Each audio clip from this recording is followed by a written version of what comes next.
ළඟදී කතා කරේ.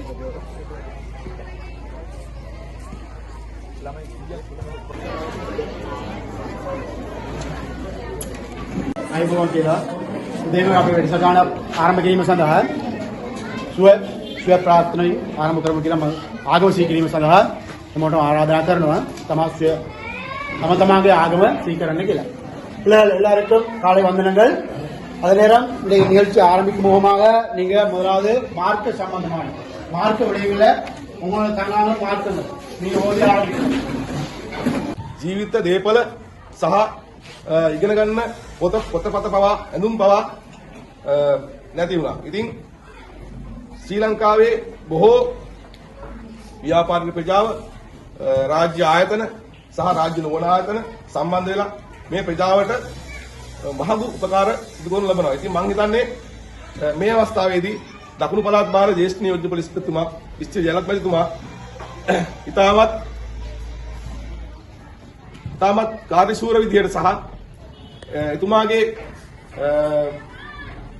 එතුමාගේ එම කොට්ටාසිය තුළ පොලිස් නිලධාරීන්ගේ දායකත්වය සහ මහජනතාවගේ දායකත්වය ඒ වගේම ව්‍යාපාරික ප්‍රජාවගේ දායකත්වය ඇතිව මෙම ප්‍රදේශයේ අවතන් වූ ජනතාව වෙනුවෙන් මහඟු උපකාරයක් කරමින් පවතිනවා. ඉතින් මම හිතන්නේ ඒකේ දෙවෙනි අවස්ථාව තමයි මේ පාසල් යන දරුවන්ගේ පොතපත ඒ වගේම ලිපි ද්‍රව්‍ය සහ වෙනත් උපකරණ වලින් එතුමා මේ අවස්ථාවේදී ආධාර උපකාර කරලා තියෙනවා. ඒ ආධාර උපකාර නිදෝෂන් මහතා සහ ඒ ව්‍යාපාරික මහතා ලවා මේ ප්‍රදේශයට යොමු කරලා ඒ නිසි ක්‍රමවේදයක් අනුව ඒ ජනතාවට ලබා දෙන්න කටයුතු කරලා තියෙනවා. ඉතින් ඒ අවස්ථාවට මම හිතන්නේ දැන් මේ අවස්ථාවට තමයි අපි මේ යොමු වෙලා තියෙන්නේ. මම හිතන්නේ මෙම ලබා ගන්න ලිපි ලේඛන සහ ඒ භාණ්ඩ නිසි ප්‍රයෝජනයට අරගෙන තමන්ගේ ජීවිතය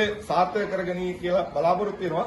ඒ වගේම මේ කර්තව්‍ය සඳහා දායකත්වය දක්වූ දකුණු පළාත් භාර ජ්‍යෙෂ්ඨ නියෝජ්‍ය පොලිස්පති ඉස්ත්‍රි ජයලත් මැතිතුමාට සහ එතුමාගේ පවුලේ අයට වාසනාවන්ත සුබ අනාගතයට ආශිර්වාද ප්‍රාර්ථනා කරන ගමන් ඉදිරි කටයුතු කරගෙන යාම සඳහා මේ අවස්ථාව යොමු කරනවා. எங்களுக்கு இனங்கண்டு பிள்ளைகளை இனம் காண இயலாது பாடசாலை இல்லை. ஏன்னா நீங்க வீடுகள்ல ஸ்கூலுக்கு வந்தாலும் உங்களை வரவேற்கிறதுக்கோ அல்லது நீங்க வீட்டுல இருந்து வெளியே வர்றதுக்கு இங்க வந்து அந்த சூழல் பாதிப்புன்னு இருந்துச்சு. அப்ப நாங்க என்ன செஞ்சோம்னு சொன்னா தொழில்நுட்பத்தை பயன்படுத்தி ஸ்மார்ட்டா உங்கள்ட்ட இருந்து கூகுள் ஃபார்ம்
எல்லாரும் பாய் பண்ணிட்டாங்க எல்லாரும் காட்டுங்க